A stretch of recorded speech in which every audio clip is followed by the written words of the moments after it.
toute bénédiction que Dieu te donne et qui te donne la force de continuer à faire le mal est une malédiction. Toute bénédiction que tu as et qui t'encourage à pécher est une malédiction. Donc quand Dieu est tellement justement blessé et en colère contre quelqu'un et que Dieu décide de punir la personne, parmi les modes de punition qu'il y a des bénédictions.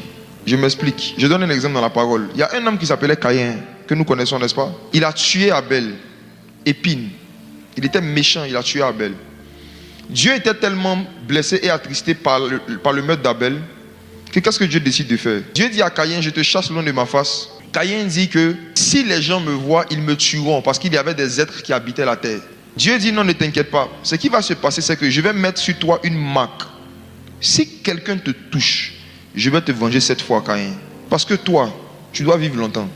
Dieu a décidé de maudire Caïn en lui donnant la longévité. La longévité qui à la base est une bénédiction, pour Caïn est une malédiction. Pourquoi? Parce qu'un homme qui était dans la présence de Dieu et qui est chassé de la présence de Dieu souffre. Un homme qui goûtait à l'onction et qui n'a plus accès à l'onction souffre. Un homme qui avait accès à la face de Dieu et qui n'a plus accès à la face de Dieu souffre. Donc le fait que Dieu l'a chassé loin de sa face était une souffrance pour lui. Mais s'il meurt vite, il ne va pas bien sentir la souffrance. Il faut qu'il vive longtemps pour subir dans sa chair les conséquences de l'acte qu'il a posé. Donc Dieu lui donne une bénédiction qu'on appelle la longévité, pour qu'il expérimente une malédiction qu'on appelle la souffrance. Il y a des gens que Dieu a décidé de rendre riches pour qu'ils n'aient pas d'amis. Il y a des gens qui ont été tellement méchants, qui ont tellement détruit les amitiés des gens avec leur bouche. Ils ont tellement détruit les relations des gens. Dieu dit, ok, toi, voici comment tu vas vivre sur la terre. Tes affaires vont continuer à prospérer, mais il n'y a personne qui va t'aimer.